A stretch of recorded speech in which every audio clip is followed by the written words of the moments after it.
Eastern Front, 1943. The sun has not yet climbed above the grey horizon. A thick veil of fog drifts across the wheat fields of Kursk, muffling sound and blurring sight. Soviet sentries stand motionless, breath crystallizing in the cold. For a moment, the battlefield is almost peaceful, until the ground begins to tremble. It starts as a low hum, distant and uncertain, like thunder trapped beneath the earth. Then it grows, steady, mechanical, unrelenting. The mist shivers. In the half-light, dark shapes emerge, vast and indistinct, crawling forward through the haze.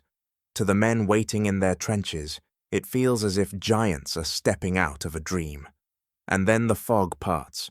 Steel glints in the dawn. A Tiger tank, broad, angular, impervious, lurches into view. Its engine growls with a depth no Soviet tank can match. The soldiers stare, frozen between disbelief and awe. At more than 50 tons, the Tiger is not merely a machine. It is presence made metal, fear given form. An 88mm gun swings slowly across the plain. A single flash tears through the fog. One shell, one impact, one silence. Where a T-34 once stood, there is only fire. Radio operators shout coordinates, but their words dissolve in static. Officers call for artillery, but the line is dead. Within minutes, entire Soviet platoons are scattering through the smoke, hunted by unseen predators. Yet for all their power, even monsters have limits. Behind the front line, German supply trucks grind to a halt. The Tiger's great hearts, their Maybach engines, are starving. Fuel convoys are lost in the mud, mechanical parts wear faster than they can be replaced. Each mile forward drains them of life. As the fog thickens once more, the battlefield falls into uneasy silence. The Soviet lines are broken, but the victory feels hollow. Somewhere beyond the smoke, engineers and officers already sense the truth. This weapon that promised invincibility might soon become a burden too heavy to carry. In the distance, another engine coughs and dies. And so begins the legend of the Tiger. Germany's masterpiece and its greatest trap.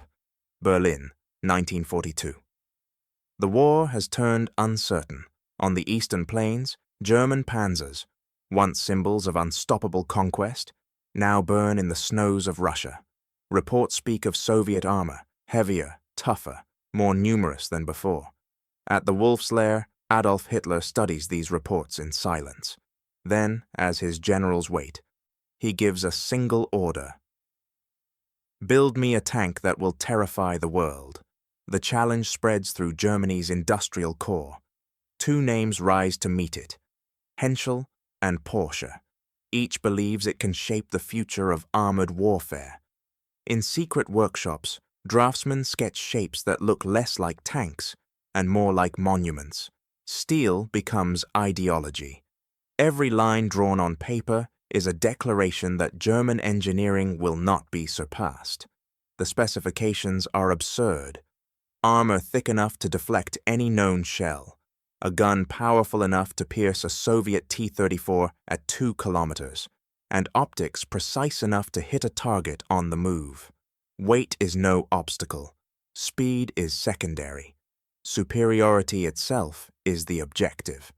The engineers work under fluorescent light, weeks blurring into months, until 2 prototypes emerge, both immense, both beautiful, both flawed. After trials marred by mechanical failures, Henschel's design is chosen. The Panzerkampfwagen 66. Tiger. 57 tons of forged confidence. Its 88mm cannon is already legendary from its service as an anti-aircraft gun. Its armor slopes like a fortress wall. Crews climb inside and feel invincible. The propaganda ministry seizes the moment. Posters proclaim the Tiger as the fortress that moves. Newsreels show it crushing trees, shells bouncing harmlessly from its hull. Across Europe, The myth of the tiger spreads faster than the machines themselves. Soldiers who have never seen one already fear its name. In the factories of Kassel, welders labor under banners promising victory through perfection. But perfection carries weight, literal and moral. Every millimeter of armor demands more fuel. More time, more men. Every triumph of engineering becomes a chain upon the nation's resources. No one dares to ask the question that lingers beneath the steel: what will the cost of invincibility truly be? And in the distance, another front waits to test the myth. September 1942. South of Leningrad, the forests are damp with rain and smoke. Soviet patrols move cautiously through the mud, unaware that history is waiting just beyond the tree line. When the first Tiger tanks roll into battle, the world changes. Quietly, mechanically, irrevocably. The appearance is unlike anything seen before. Soviet anti-tank guns open fire, their shells sparking uselessly against the Tiger's thick armor. Where other tanks would burn, the Tiger shrugs off the blows. Its turret turns with deliberate grace. The 88mm cannon finds its mark, and a Soviet T-34 erupts in flame. The crews inside never had a chance. The frontline reports carry a single word repeated again and again: unzerstörbar, indestructible. Across the lines, fear spreads faster than intelligence. Allied commanders sift through reports with disbelief. A tank that cannot be penetrated, that kills at 2 kilometers, that seems to move through battle untouched. Soldiers begin to whisper its name as if invoking a myth. Tiger. To see one is to feel insignificance. To face one is to measure courage against futility. For German crews, the Tiger is more than a weapon. It is a symbol of divine precision, the embodiment of faith in engineering and order. They clean its armor as if tending a shrine. Inside the cramped steel hull, there is pride. The pride of serving not just in war, but in something that feels eternal. Each victory confirms the illusion that technology itself can command destiny. But beneath the legend, cracks already form. The Tigers need constant care. Their transmissions overheat, their engines strain, their fuel consumption bleeds the supply lines dry. Spare parts vanish before they reach the front. Every triumph costs more than the one before. And yet, the legend grows. Newspapers call it the invincible fortress. Soldiers draw its silhouette on trench walls. What began as a weapon has become belief. Belief that will soon harden into arrogance. In the silence after battle, mechanics work by lamplight, cursing the weight of perfection. The Tiger has been born, and with it, the trap that no one yet sees. Perfection had always been the German promise. From engines to architecture, from uniforms to ideology, the Reich had built its myth upon the belief that precision could triumph over chaos. And nowhere did that faith take more tangible form than in the Tiger tank, a machine that turned engineering into doctrine. The Tiger was not merely a weapon, it was a philosophy cast in steel. Every bolt, every weld, every gear was measured with obsessive care. Engineers at Henschel and Krupp treated its construction as if it were sacred labor. Components were machined to tolerances finer than those used in aircraft production. Steel plates, hand-fitted rather than mass-assembled, transformed each tank into a singular creation. It took 300,000 man-hours to build one, the labor of a small factory, condensed into a single machine. Inside the factories of Kassel, the production lines moved slowly, methodically, almost reverently. Sparks flew like candles beneath vaulted ceilings. Foremen walked the aisles with clipboards, murmuring of precision and purity. They were building not just tanks, but monuments. Monuments to a belief that engineering genius could restore a fading empire. The Tiger became Germany's cathedral of industry, and every rivet a prayer. When Hitler inspected the Tiger, he saw more than a tank. He saw the embodiment of his vision, a fortress on tracks, invulnerable, eternal. This, he declared, is the instrument of victory. His generals applauded, though some did so with measured hands. The Führer had fallen in love with an ideal, not a strategy. He saw beauty where soldiers saw burden. Field officers, seasoned by the mud and the cold, sent reports thick with unease. They praised the Tiger's power, but warned of its hunger, for fuel, for maintenance, for transport that did not yet exist. Its weight shattered bridges, its engines faltered in winter mud. They called for simpler machines, cheaper to build, easier to move. But their warnings dissolved into the bureaucratic ether. In Berlin, practicality was seen as weakness. Ideology preferred spectacle. By 1943, Germany had entered a new kind of war, one fought not just on the battlefield, but within the nation's imagination. Propaganda reels showed the Tiger rolling across open fields, shells bouncing harmlessly from its armor, while orchestras thundered in the background. Children in schools drew its silhouette beside the swastika. Engineers spoke of it as proof that German genius could not be defeated by mere numbers. And so, the nation began to worship its own reflection, the image of mastery, untouched by limitation. But beneath the glow of perfection, the cracks widened. Each Tiger built drained the resources that could have armed 10 Panzer IVs. Each hour of labor that polished its gears was an hour stolen from the collapsing front. The Tiger had become a masterpiece, but also a monument to obsession.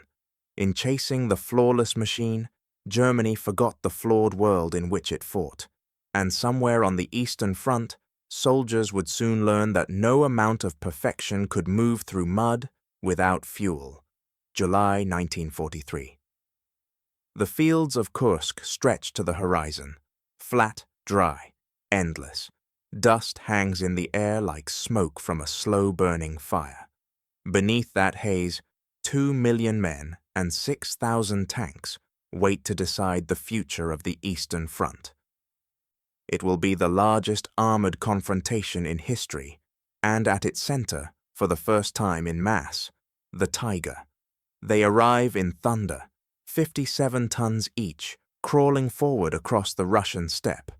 Their engines growl deep and heavy, shaking the air like approaching storms. Inside, crews move with mechanical calm. Ammunition is stacked in neat rows. Commands are short, steady, rehearsed. This is the moment for which they were built, the proving ground of perfection. The first shells come screaming from the Soviet line. The impact rings out, clang, clang, clang. Dust bursts from the Tiger's hulls, but the armor holds. The men inside grin, half in disbelief, half in awe. Through the periscopes they see Soviet T-34s advancing, dozens of them, closing the gap at speed. The German gunners adjust elevation, exhale once, and fire. At 2,000 meters, the 88mm cannon is a scalpel. One flash, one kill. Soviet tanks erupt in orange blossoms across the plain. Radio chatter fills the air. Target destroyed, next one, next one. Crews call it Jagd, hunting, not fighting. The Tigers strike from distances their enemies cannot answer. For the first time since Stalingrad, German tank crews feel invincible again. In Berlin, the reports arrive wrapped in triumph. The Tigers have turned back Soviet assaults. Dozens of enemy tanks destroyed for minimal loss. Newspapers print phrases like iron wall and unbreakable line. The Minister of Propaganda calls it a new chapter in armored warfare.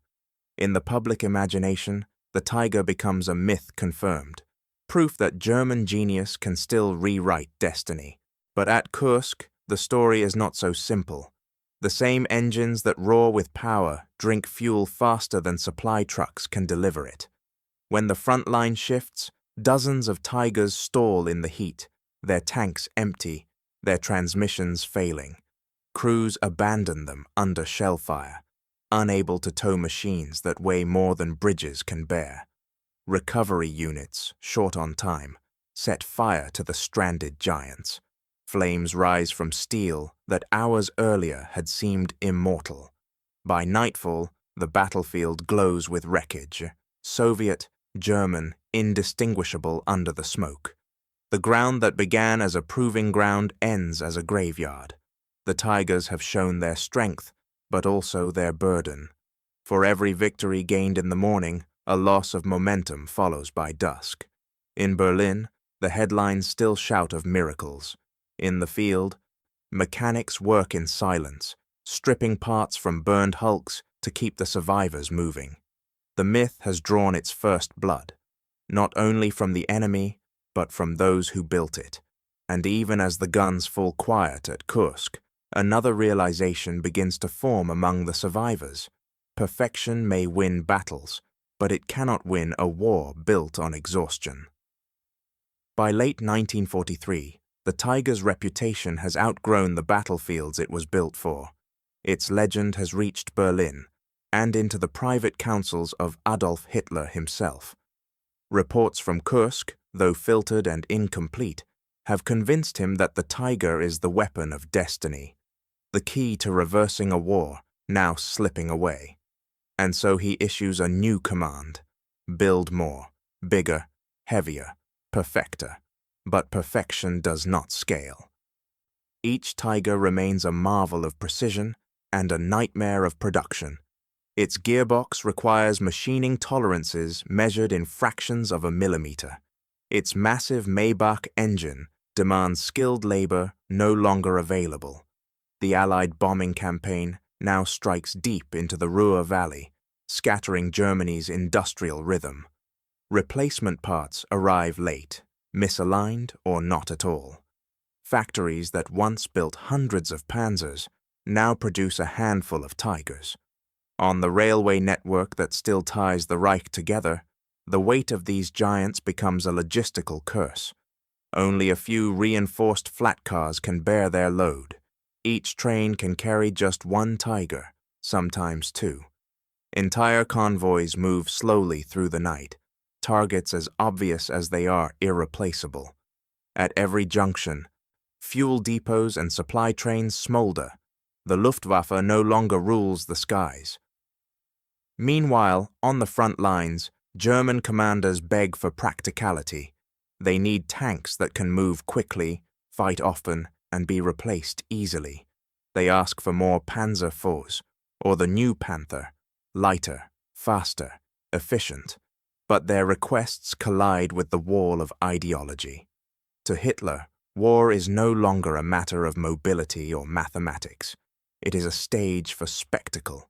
The Tiger is no longer just a machine. It is the embodiment of national pride.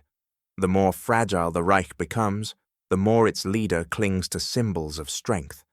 Engineers protest that the new Tiger II, the Königstiger, will be too heavy for most bridges. Logistics officers warn that each tank consumes 500 liters of fuel every 100 kilometers, fuel that no longer exists. Yet production continues, devouring men and materials that the army can no longer spare. By 1944, the Tiger has become what its creators never intended, a monument to itself. Each tank delivered is a triumph of craftsmanship and a disaster of strategy. To move it requires trains that cannot reach the front. To fuel it requires convoys that will never arrive. The weapon of superiority has become a chain dragging Germany downward, one masterpiece at a time. In Berlin, the propaganda reels still show them rolling, the last symbols of a nation unwilling to accept its own collapse. But in the mud of Poland and the ruins of France, burned Tigers stand silent, their armor perfect, their purpose gone. What began as an instrument of victory has become an anchor of defeat, and far to the west, the Allies are preparing to land, with tanks that trade perfection for persistence. By 1943, the Tiger had already become a legend, a weapon whispered about across the front lines. But what made the legend endure was not the steel itself, nor the brilliance of its design. It was the men who learned to master it. Tiger crews were not ordinary soldiers. They were selected, tested, and trained to operate one of the most complex machines ever sent into battle. Every man inside the steel hull had to understand not only his own role, but the rhythms of the entire tank, the way its engine breathed, how its gun recoiled, how its tracks bit into the earth. They were mechanics as much as warriors, technicians as much as killers. Their training was relentless. In fields outside Paderborn and Fallingbostel, new crews studied range estimation the way mathematicians study geometry. They learned to calculate distance by the flicker of movement across a gun sight, to judge wind and elevation by instinct, to know, without thinking, how a target would move before it moved. The Tiger's 88mm gun could kill at over 2 kilometers, but only if the man behind it understood precision as art.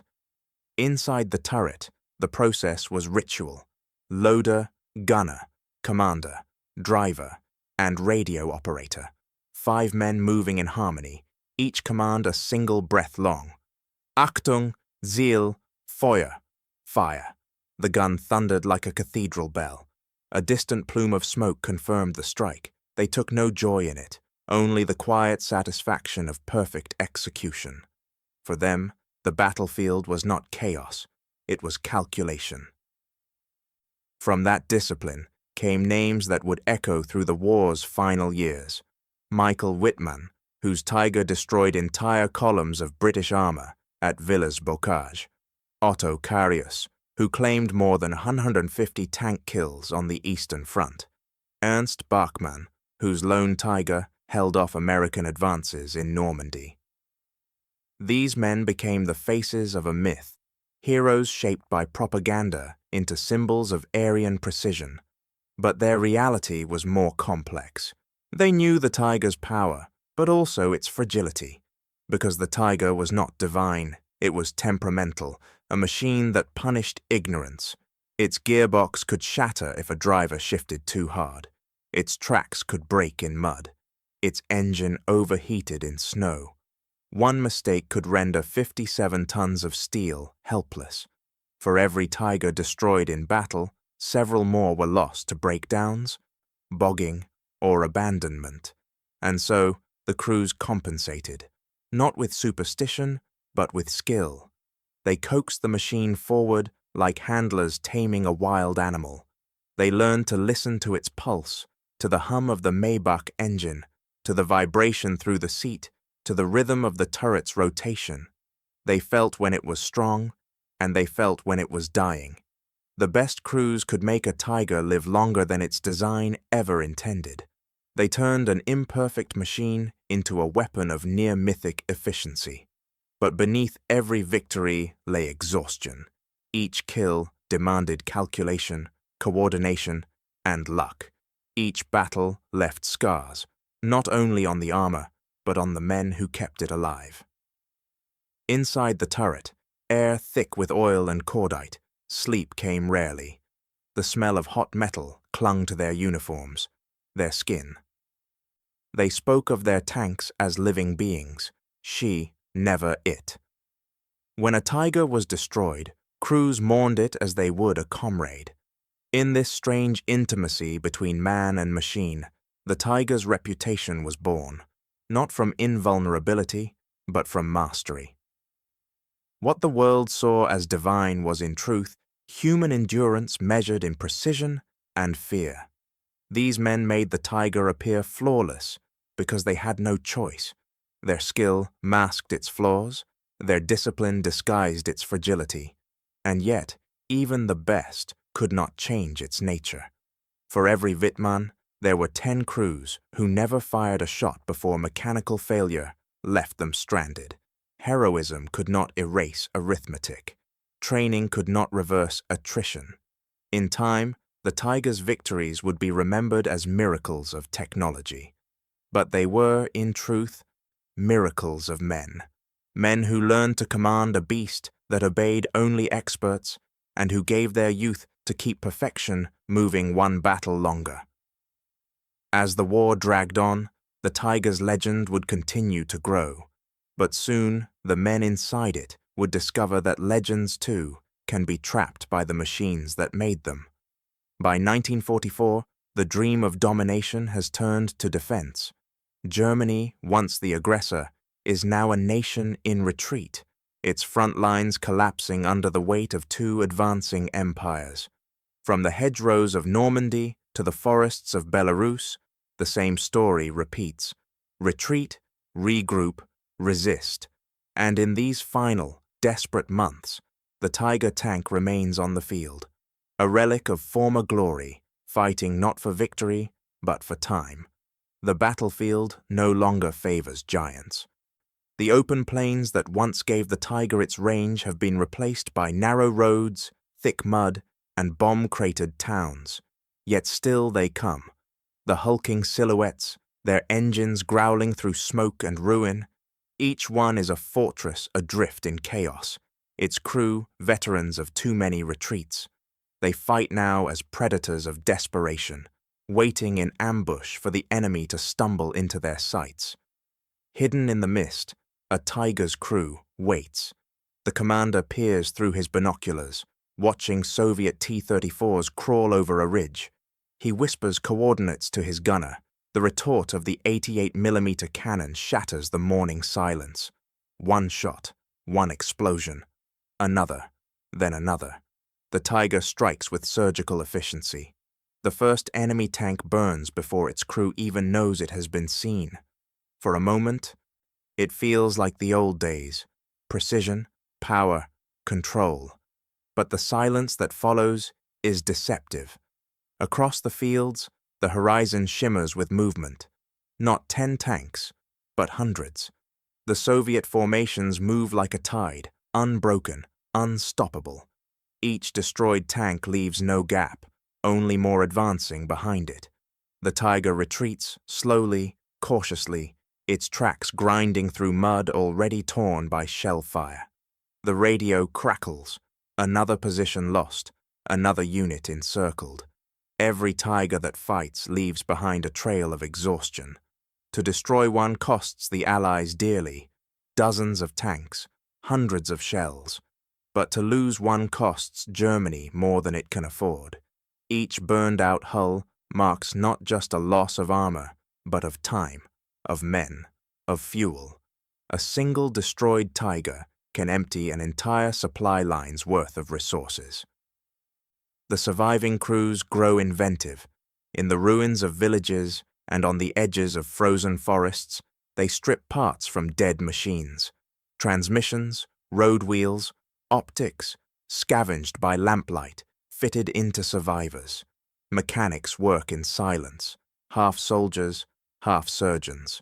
Sometimes they succeed. Sometimes the machine roars again. Other times, the great engine coughs, shudders, and dies. When that happens, they burn it. They cannot let it fall into enemy hands. Meanwhile, the world around them changes. The Red Army's T-34s roll forward in swarms, cheap, reliable, endlessly replaced. In the West, the American Sherman, lighter, faster, and far more numerous, fills the roads of France. Where Germany builds one Tiger, the Allies build 20 tanks. The balance of war has shifted from craftsmanship to arithmetic. Still, the Tiger kills. It kills efficiently, ruthlessly, with the cold precision that once defined German warfare. A single ambush can halt an entire column for hours, yet every exchange is unequal. For every enemy tank destroyed, another 3 appear. For every Tiger that survives a battle, 2 are lost to breakdown, fuel starvation, or abandonment. The hunter still has teeth, but it is now surrounded by the pack. By autumn, the myth begins to fade. The Tiger remains deadly, but its aura of invincibility has vanished.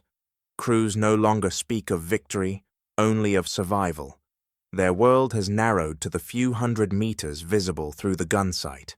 a world of dust, fire, and mathematics. The equation never changes. Too few machines, too many enemies, and not enough time. In the end, the tiger remains what it always was, magnificent, flawed, and doomed by its own perfection. It fights on in isolation, like a relic from another war, its armor gleaming in the last light of a dying empire. And as the tide closes in from every direction, even the hunters of steel begin to understand the truth. The age of the tiger is ending. The hunter has become the hunted.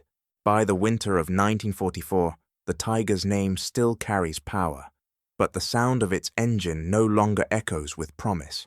It rumbles now with fatigue. What was once a symbol of German precision has become an object of constant struggle. The front has turned cold, the roads impassable, and every kilometer traveled feels like another year carved from the machine's life. Maintenance has become a second battle, one fought not against the enemy, but against time, metal, and mud. Mechanics crawl beneath the frozen hulls, hammering at track links with numb hands, patching leaks with rags soaked in oil. The great Maybach engines cough in protest, their breath thick with smoke. Every tiger that moves today risks breaking tomorrow. They are machines built for perfection, but they now survive only through improvisation. The problems are endless.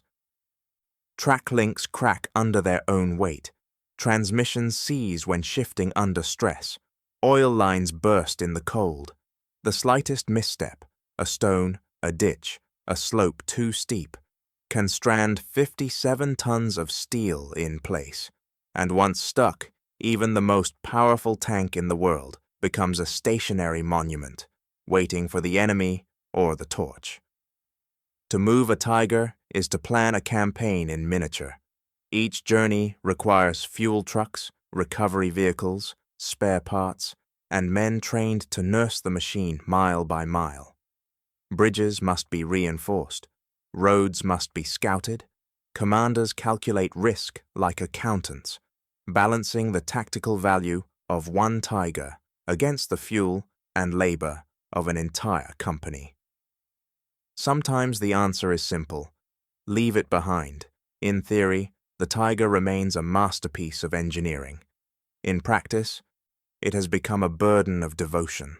Soldiers joke bitterly that they fight for their tanks, not with them. The crews who once treated their machines with reverence now speak of them as stubborn beasts.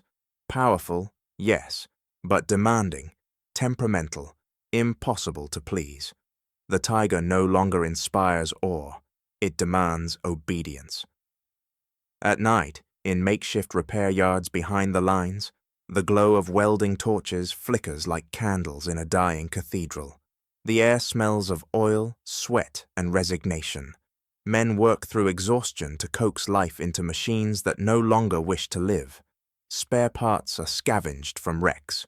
Road wheels are taken from burned-out hulls.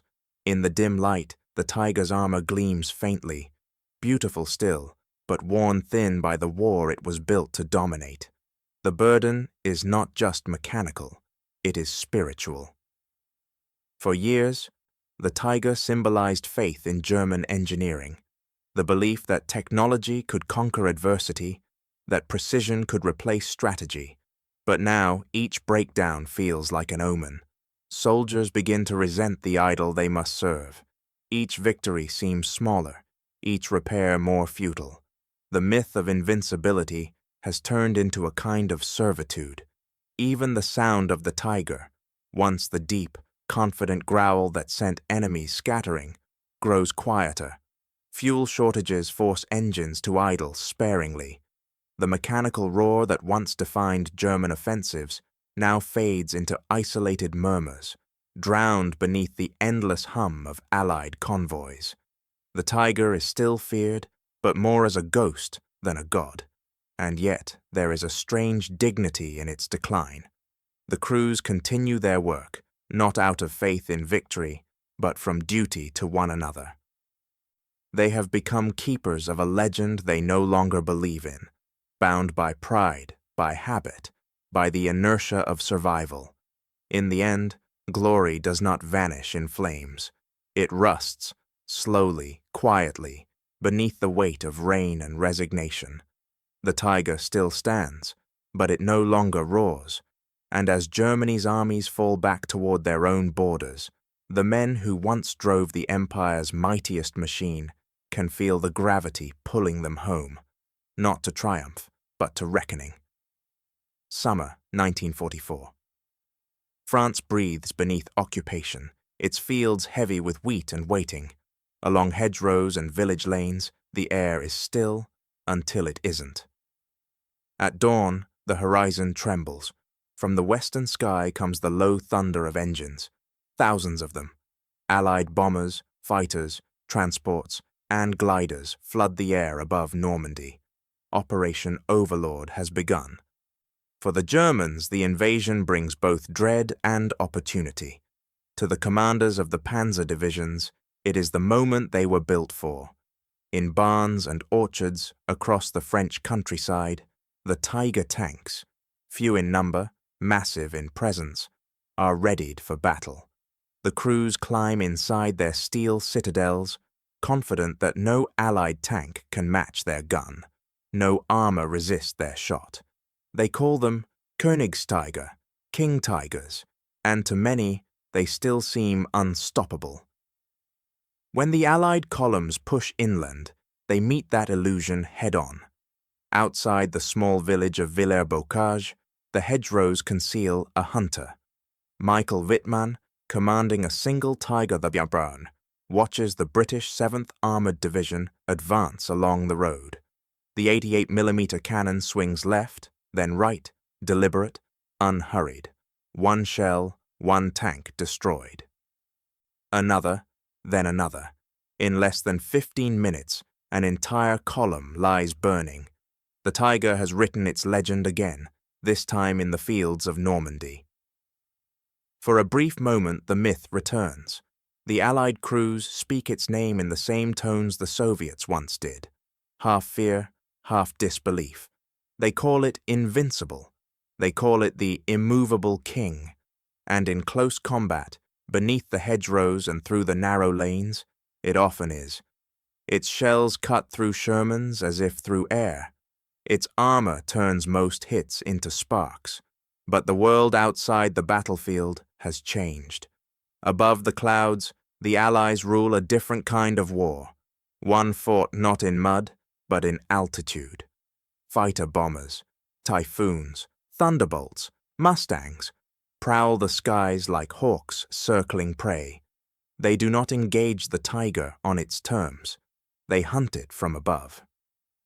The 88mm gun, so precise against tanks, is useless against shadows, moving at 400 miles per hour. The Tigers become targets of spectacle, visible, unmistakable, and slow. Columns that once moved with disciplined purpose now freeze at the sound of aircraft. Crews scatter for cover, running from the machines that cannot run themselves. The same armor that once promised safety now traps them in place. When the rockets fall, the effect is biblical. A typhoon dives, its roar splitting the air. 8 rockets streak downward. One strike ignites the Tiger's fuel. The explosion blooms outward, a fireball consuming steel. Inside, the air turns to flame. Ammunition cooks off. The turret lifts from its hull. For the men who once believed their tank invincible, there is no escape. Allied pilots begin to mark their victories not in dogfights, but in burning wrecks. Roads leading from Caen to Falaise are littered with them. Tigers smoldering beside bridges they were too heavy to cross, their armor blackened, their strength irrelevant. From above they appear less like weapons than monuments, colossal, motionless, useless. On the ground, the crews fight on with grim resolve. Each Tiger still commands respect. Each shot still kills. But every time they move, they expose themselves. The Luftwaffe no longer shields them. The Reich's skies belong to the enemy. So they fight from cover, ambushing convoys, defending crossroads, delaying the inevitable. Their victories buy hours, not days. In these battles, the tiger's greatest gift becomes its curse, its weight, its armor, its complexity, all the traits that once defined mastery, now bind it to defeat. It cannot cross soft fields. It cannot maneuver through ruins. It cannot retreat fast enough to survive. To save one tiger requires more fuel than an entire company of lighter tanks. The German army, bleeding from every front, can no longer afford its own creation. By August, the Allies break through. The Falaise pocket closes, and what remains of the German armor burns in the summer sun. Among them are dozens of tigers, silent, unmovable, their guns still facing west. The crews who remain alive walk past them without looking back. The weapon that once symbolized German power now marks its collapse, and yet, even in ruin, the tiger's presence endures. Allied soldiers approach the wrecks cautiously, taking photographs beside the machines they once feared. To them, the tiger remains a paradox, both terrifying and tragic, a weapon of brilliance undone by its own perfection. The king of tanks had stood defiant against everything the Allies could build, but in the end, it could not defeat the simplest truth of modern war, that strength without mobility is only another form of surrender. The tiger was still the king, but in Normandy, the king could no longer move his throne. December 1944. The forests of the Ardennes lie buried beneath snow. The world seems still, blank, deceivingly calm. Beneath that frozen silence, however, the Reich gathers its last breath. From the ruins of its industry and the ashes of its armies, Germany prepares one final strike, a counteroffensive meant to split the Allies in two, seize Antwerp, and force the West to the negotiating table.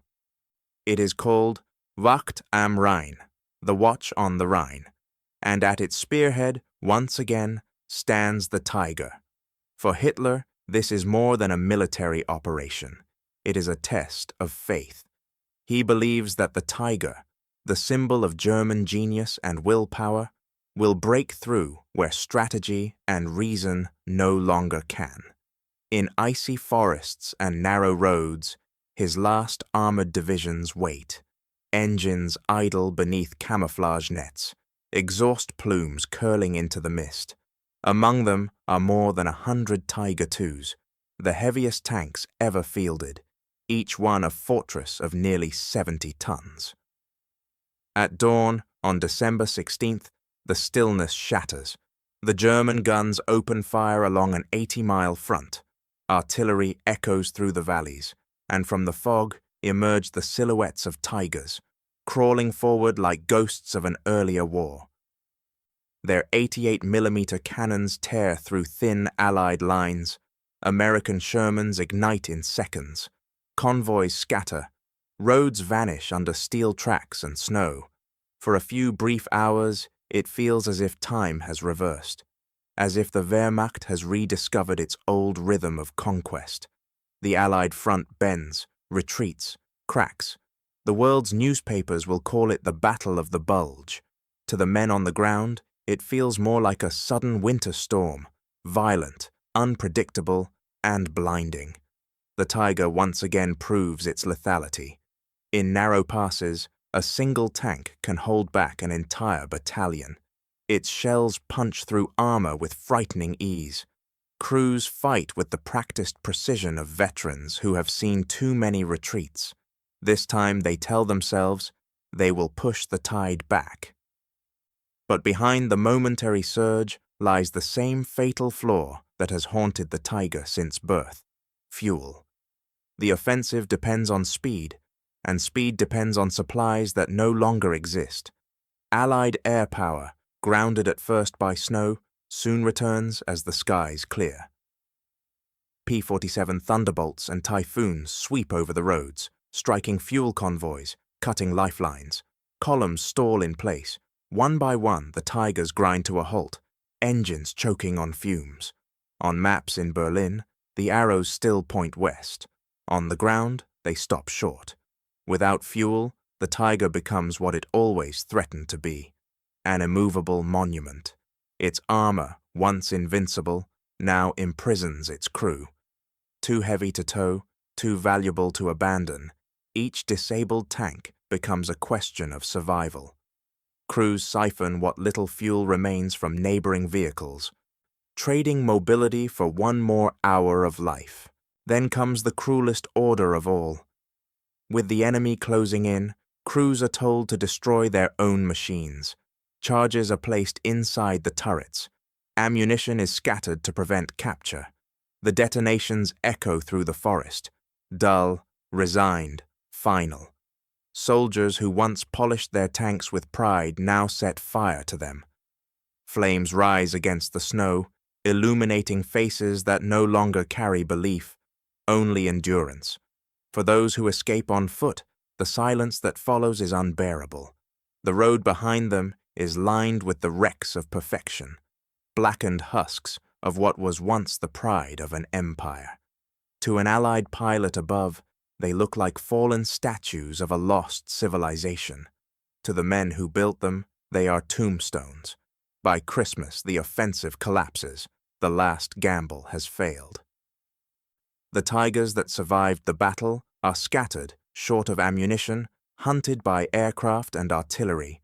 No amount of armor can protect them from the arithmetic of war. For every mile gained, 10 have been lost elsewhere.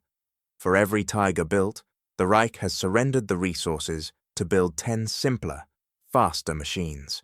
The trap is now fully closed. What began as a weapon of superiority has become the engine of exhaustion. The Tiger's greatest enemy was never the Sherman or the T-34. It was its own conception, the dream that technology could triumph over reality. The same perfection that once inspired fear has consumed the nation that forged it. In the Ardennes, as the fires die and the snow begins to fall again, the last of the Tigers stand motionless beneath the trees, silent, magnificent, useless. The final proof that even the mightiest creations of war cannot escape the weight of their own design. The hunter's roar has faded, and in its silence, Germany's fate is sealed. Spring, 1945. Europe is ash and ruin. Cities lie flattened, rivers run black, and the empire that once dreamed of 1,000 years now measures its survival in days. In the heart of Berlin, smoke blots the sky. Between the wreckage of apartment blocks and the shells of government buildings, the last of Germany's armored giants still move, slow, wounded, defiant. These are the final Tigers. Fewer than a dozen remain operational, their paint scorched, their armor scarred by years of battle. They prowl through streets littered with the remains of the Reich they were built to defend. Their once mighty 88mm guns now fire down narrow boulevards instead of open fields. Each shot reverberates against stone and glass, echoing like a dying heartbeat. Around them, Berlin collapses. Soviet shells pound the city without pause. Infantry swarms through the rubble, moving from ruin to ruin. The Tigers fight not for victory, but for time, to delay the inevitable, to fulfill their duty to the end. Their engines roar in the dust-choked streets, tearing through barricades, crushing abandoned trams beneath their tracks. Each meter gained is paid for in exhaustion and flame. Inside, the crews are ghosts of the men who once believed in invincibility. They load shells with trembling hands. Smoke burns their lungs. Shrapnel rattles against the armor like rain. The radio is silent now. No orders, no reinforcements. The front has dissolved into chaos. One commander scribbles in his logbook before setting it alight. Our world has become smaller than this tank. When ammunition runs dry, there is only one choice left. Crews open the engine hatches, place grenades or charges inside, and walk away. Or more often, they do not. The explosions bloom in alleys and courtyards, each one erasing another monument of perfection. In the streets of Berlin, the myth of the tiger ends as it began, with fire. As Soviet troops advance through the capital, they come upon the wrecks. Some lie on their sides, tracks twisted, turrets sheared off. Others sit intact, eerie in their silence, their armor untouched but lifeless. Red Army soldiers circle them cautiously, half in respect, half in disbelief. They had heard of these machines for years, the invincible tigers of Kursk, of Normandy, of the Ardennes. Now they see them up close, and even in defeat, the craftsmanship is undeniable. The welds are flawless, the optics still gleam. The precision is almost unnatural. When Allied engineers later examine the remains, their reports carry an unexpected tone, not mockery, but admiration. They note the balance of the gun, the thickness of the frontal armor, the intricacy of the transmission. One British officer writes, "This is not a tank, it is a clockwork fortress." And yet, beneath that admiration, lies an unspoken lesson, a recognition that such brilliance carried the seed of its own destruction. For in the tiger's perfection was excess, in its strength, fragility. It was over-designed, over-engineered, overburdened, a triumph of form that ignored the limits of function. It was built to dominate, but not to endure. Each tiger demanded the resources of a dozen simpler tanks. Each victory cost more than the war could afford. The machine had outgrown the battlefield that created it. Even as the Reich fell, the legend of the tiger did not. The Allies would remember it not as a failure, but as a marvel, a machine that seemed, for a time, to rewrite the laws of combat. Soldiers who had faced it spoke with a mixture of fear and reverence. Historians would later call it a paradox, the most feared weapon of its age and one of its least practical. In the decades to come, museum visitors would stand before its hulking frame, tracing their hands along the cold armor. The tiger would rest behind glass, silent, monumental, still powerful, still tragic, a symbol of genius without restraint. As Berlin burned, the last of its kind vanished into smoke, and yet the echo remained, not in engines or gunfire, but in memory. The tiger had roared across continents, shaping fear, hope, and myth in equal measure. Now, in silence, its story closes, a masterpiece turned mausoleum. The beast has fallen, but its shadow remains. The war ended in smoke and silence, but the tiger did not. Its engines stopped, its guns fell quiet, and yet, somehow, the machine lived on.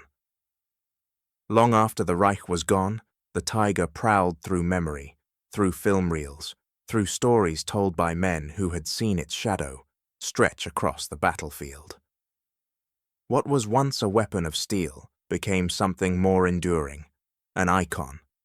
In the years after 1945, armies dismantled, nations rebuilt, and cities rose from ruins. But in the imagination of the world, the tiger remained untouched, reborn not in factories, but in legend. Newsreels replayed its image. Photographs of its hulking frame became symbols of the terrible beauty of mechanized war.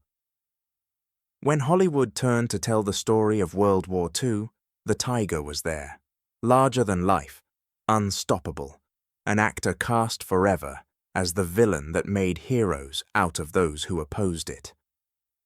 In museum halls across Europe, the surviving tigers were placed behind ropes and glass. Children stared through reflections at the machine their grandparents once feared. Veterans walked its perimeter slowly, measuring memories against the scale of its armor. Guides spoke in hushed tones, 57 tons, 88 millimeters, one of only a handful left in existence. And though the war was long over, the reverence had not faded. The tiger became an artifact of fascination, a monument not to victory, but to power itself. For the men who had fought against it, recollection carried a strange awe. Allied tank crews remembered the dread that swept through a column when a Tiger was sighted. Infantrymen told stories of shells bouncing off its sides, of its gunfire striking from unseen distances. These stories passed from veterans to historians, from historians to hobbyists, until fear itself became fact. The Tiger's kill ratios were quoted like scripture, its mechanical flaws politely ignored. In time, a new generation inherited the myth. Wargamers, model builders, and storytellers in the West embraced the Tiger as a symbol of perfection, the king of tanks. They traced its armor plates, memorized its specifications, argued over its variants. To them, the Tiger represented mastery, the promise that craftsmanship could overcome chaos. The numbers on the page, thickness, caliber, range, became evidence of superiority, detached from the mud, the smoke, and the failure that surrounded it. But myths are shaped as much by silence as by speech. In the East, Soviet historians told another story, one of triumph over arrogance, of endurance defeating elegance. To them, the Tiger was not a symbol of fear, but of hubris. They measured its glory against its cost, and found irony in its legacy. The same machine that had terrified their fathers became, in hindsight, proof that no weapon, however perfect, can stand against the weight of history.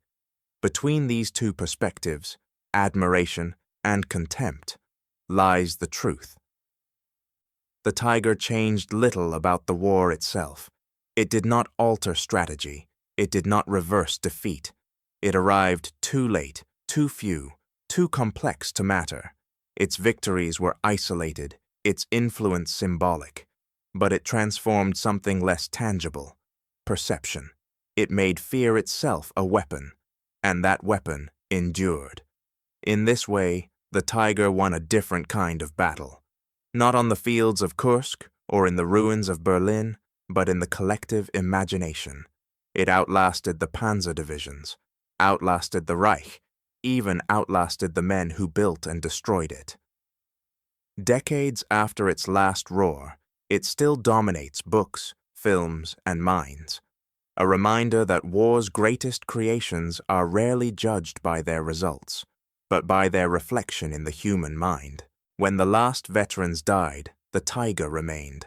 When the last wreck was lifted from a swamp or found buried beneath forest soil, its myth grew stronger still. Steel rusts, memory does not. The Tiger had lost its war, but it had won something far more enduring: immortality through fascination. It proved that technology can capture imagination even as it fails in purpose, that fear can outlast the empires that create it, and so the machine built to conquer became conquered by its own legend. It won hearts, not wars, because in the end, fear, not steel, proved to be the strongest metal of all. In war, legends are written in fire, but victory is written in numbers. The Tiger was a legend, the T-34 was a number, and in the arithmetic of World War II, the difference between the two would decide the fate of nations. Between 1942 and 1945, Germany built 1,147 Tiger tanks. Each one was a masterpiece, 57 tons of forged precision, assembled by hand, calibrated to near perfection. Every gear, every weld, every optical sight was an act of craftsmanship. Each Tiger demanded 300,000 man-hours and materials enough to build 10 lighter tanks. It was power concentrated into rarity, a single answer to 1,000 problems. Across the front lines, the Soviet Union followed a different equation. At Nizhny Tagil, Stalingrad, and Kharkov, the factories worked without pause. The T-34 was not perfect, but it was enough. 57,000 of them rolled out during the war, rough, reliable, and relentless. Where a Tiger arrived, a T-34 multiplied.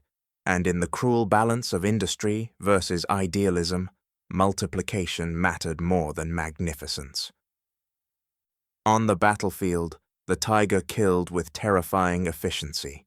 In open terrain, one could destroy a dozen enemy tanks before being struck in return. Its 88mm gun could pierce any armor. Its own was almost impenetrable. The kill ratios were astonishing, sometimes 10-1, even 15-1. But numbers deceive. For every tiger that triumphed, another waited in a depot for repairs, or in a rail yard for fuel that would never come. The weapon that killed many could not even replace itself. Each tiger's loss was a national event. Each replacement, a national effort. Germany's factories, bombed, blockaded, starving for materials, could no longer sustain the illusion of quality over quantity. The tiger's brilliance, once a symbol of superiority, became its own constraint. It devoured labor, fuel, and time faster than victory could repay them. Genius had become bottleneck. The Allies learned the lesson faster. They stopped chasing perfection. They embraced production. The Sherman, the T-34, the Churchill, not elegant, but endless. Where one burned, another appeared by morning. Their strength lay not in armor or gun, but in the ability to exist again. In this contrast lies the true geometry of the war. Germany sought the line of perfection. Its enemies built the field of endurance. The tiger stood alone on the battlefield, magnificent but solitary. The T-34 came in swarms, a moving tide that erased precision with persistence. Wars are not won by ratios. They are won by repetition. By 1944, Germany's engineers still believed they could design their way out of defeat. The Panther, the King Tiger, the Mouse, heavier, stronger, slower. Each new design was an attempt to defy the arithmetic of reality. But the math did not change. Steel could not replace fuel. Skill could not replace scale. For every tiger that rumbled forward, entire divisions of simpler tanks rolled toward it and around it. In the end, the tiger did not fail because it was weak. It failed because it was alone. No army could sustain a weapon that demanded the perfection of its own myth. In the quest to build the ultimate machine, Germany forgot the first rule of modern war. Machines do not win wars. Systems do. When the last tiger fell silent, the numbers spoke for themselves.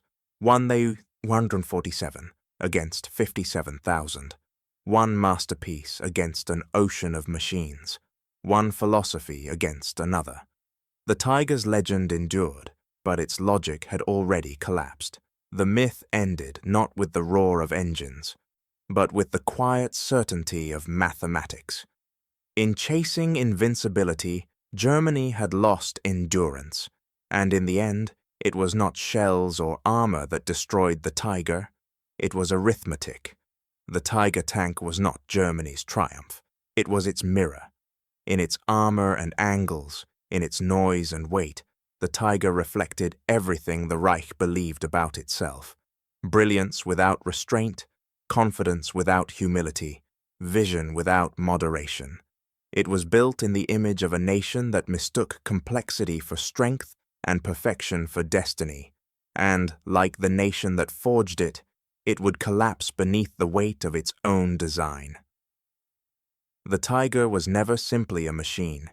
It was an idea that through engineering, through precision and willpower, man could overcome the chaos of war. It was the mechanical expression of control in a world spinning out of it. For a time, it seemed to work. Its enemies feared it. Its presence alone could turn battles into legend. But the more perfect it became, the less practical it grew.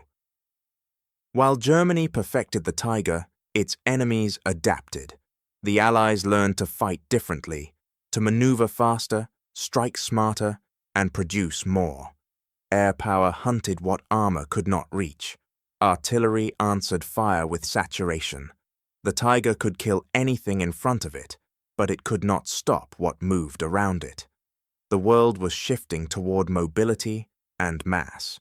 Germany was standing still, refining the same idea into extinction. In the calm arithmetic of history, the tiger's flaw becomes painfully clear. It embodied a nation's refusal to compromise. Every line of its blueprint whispered the same illusion, that victory was a matter of refinement, that the answer to defeat was more precision, not more humility. But war is not a laboratory. It is movement, friction, exhaustion. And the tiger, for all its genius, belonged to none of those things. Perfection, it turned out, was the slowest form of failure. Each improvement came too late to matter. Each advancement demanded more fuel, more materials, more time, resources that Germany no longer possessed. Every attempt to build the ultimate tank drew the Reich closer to the moment it could build no tanks at all. What Germany saw as strength, history remembers as surrender, not of armies, but of adaptability. The tiger did not fall because it was outmatched. It fell because it was inflexible. It proved that complexity is not always progress, that beauty without balance is fragility in disguise. In the decades that followed, engineers and historians studied its remains with reverence. They marveled at its craftsmanship, its gun, its armor. But behind the admiration, there was unease, the sense that the tiger was a warning disguised as a wonder. It showed what happens when innovation forgets purpose, when pride becomes design philosophy. Every empire builds its own tiger, something too heavy to move, too expensive to sustain, too symbolic to abandon. It may not have tracks or a gun, but the principle is the same. A system that confuses complexity with superiority soon learns that the battlefield favors simplicity, the solution that works, not the one that dazzles. In the end, the tiger's story is not one of steel, but of hubris. The weapon that terrified the world became the trap that buried its maker. Its roar echoed across continents, but its silence carried further still. A caution written not in glory, but in consequence. They built a legend to win a war, and found themselves defeated by their own masterpiece.